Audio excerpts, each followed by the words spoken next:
छत्तीसगढ़ के 25 साल का सफर, रजत जयंती का उत्सव, लेकिन इस जश्न के बीच उठे हैं कई सारे सवाल। एक ओर नवा रायपुर में विकास और गौरव की गूंज है, तो वहीं दूसरी ओर महापुरुषों के अपमान से उपजा विवाद सियासत को गरमा रहा है। क्रांति सेवा से लेकर अमित जोगी तक हर कोई छत्तीसगढ़ सम्मान की अपनी परिभाषा दे रहा है। तो क्या रजत जयंती का उत्सव एकता का प्रतीक बनेगा या फिर मतभेदों का मैदान बन जाएगा? देखिए हमारी रिपोर्ट। छत्तीसगढ़ की स्थापना को 25 वर्ष पूरे हो गए हैं और स्थापना का रजत जयंती समारोह भी मनाया जा रहा है। अब ऐसे में 25 वर्ष पूरे होने के साथ ही एक नई चुनौती भी छत्तीसगढ़ के सामने मुंह बाएं खड़े हो गई है, और वो है छत्तीसगढ़ में छत्तीसगढ़ के महापुरुषों के अपमान की लड़ाई। वीआईपी रोड स्थित छत्तीसगढ़ महतारी की मूर्ति तोड़ने का विवाद हो या छत्तीसगढ़ क्रांति सेवा के द्वारा अग्रवाल और सिंधी समाज के महापुरुषों पर टिप्पणी करने का मामला, या फिर छत्तीसगढ़ के रायगढ़ में गुरु घासीदास बाबा को लेकर दिया गया आपत्तिजनक बयान, इन सब से जुड़े विवाद अभी थमे नहीं थे कि अमित जोगी ने एक नया छत्तीसगढ़वाद का कार्ड खेल दिया है। प्रधानमंत्री के दौरे के पहले अमित जोगी ने प्रेस कॉन्फ्रेंस कर नए बनाए गए विधानसभा भवन का नाम मिनी माता पर होने का दावा करते हुए उनकी अनदेखी करने का आरोप लगाया है। प्रधानमंत्री द्वारा लोकार्पण के समय मिनी माता की अनदेखी पर अमित जोगी ने निमंत्रण कार्ड जलाकर विरोध जताकर इस मुद्दे को और हवा दे दी है।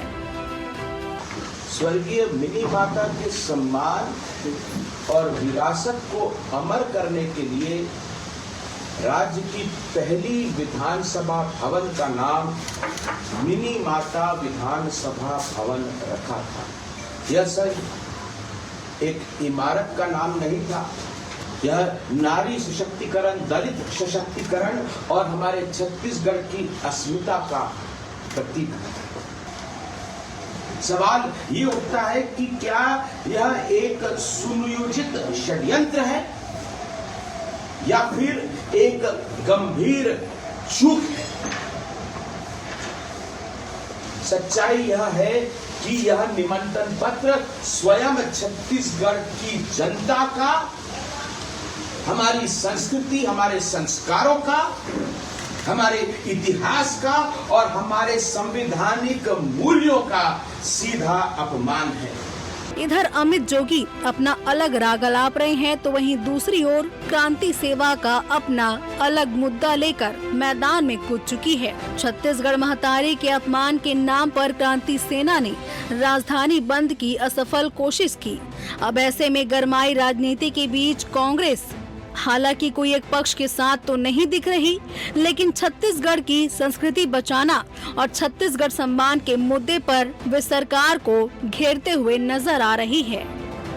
रायगढ़ में एक भारतीय जनता पार्टी के नेता के द्वारा परम पूज्य गुरु घासीदास बाबा जी के ऊपर उन्होंने अभद्र टिप्पणियां की, ये बिल्कुल निंदनीय है, वो क्षमा योग्य नहीं है। पूरी भारतीय जनता पार्टी को इस पे माफी मांगना चाहिए। राज्य स्थापना दिवस में करोड़ों रुपए सरकार खर्च कर रही है और प्रधानमंत्री नरेंद्र मोदी जी भी आ रहे हैं, लेकिन दुर्भाग्य है कि करोड़ों रुपए खर्च करने के बाद भी छत्तीसगढ़ महतारी का एक फोटो तक नहीं लगाया जा रहा है, न किसी होर्डिंग्स में देखेंगे। आखिर कब तक भारतीय जनता पार्टी की सरकार छत्तीसगढ़ महतारी का अपमान करती रहेगी? छत्तीसगढ़ अलग हुआ था, उस समय कांग्रेस की सरकार थी और मंत्रिमंडल ने भी इसको सहमति दी थी कि छत्तीसगढ़ विधानसभा भवन का नाम मिनी माता से होना चाहिए। कांग्रेस पार्टी की सरकार ने पहले मांग की थी, अभी भी इस मांग पे हम कायम हैं। इधर उत्सव के अवसर पर आपसी मतभेद खाई बनती जा रही है। घटनाक्रम ये बताती है कि आपसी खिंचतान बढ़ रही है। राजनीति इस मामले में चरम पर है और हर कोई अपने नंबर बढ़ाने की कोशिश में है। कांग्रेस और दूसरे दलों के बयान सरकार के खिलाफ हैं।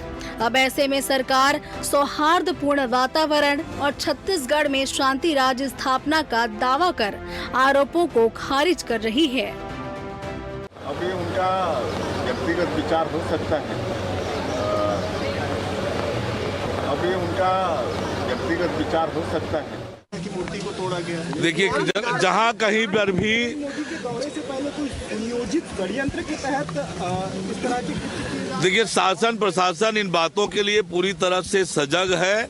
कोई भी इस तरह की हरकत जो राज्य के सामाजिक सौहार्द को, कानून व्यवस्था को बिगाड़े, सख्ती से कार्यवाही होगी, कठोरता से इस पर कार्यवाही होगी। छत्तीसगढ़ युवा अवस्था की दहलीज में है। 25 साल उसने राजनीति के झेल लिए हैं, लेकिन अब ऐसे समय में उसके सामने नई चुनौती है। नई चुनौती में छत्तीसगढ़ के लोग ही छत्तीसगढ़ पर लड़ते दिख रहे हैं। अब ऐसे में स्थापना दिवस पर इस संबंध में भी मनन करने की जरूरत है कि छत्तीसगढ़ किस दिशा में आगे बढ़ रहा है। यह खींचतान छत्तीसगढ़ को आखिर कहां लेकर जाएगी। Bureau report, TV 24 news, Raipur.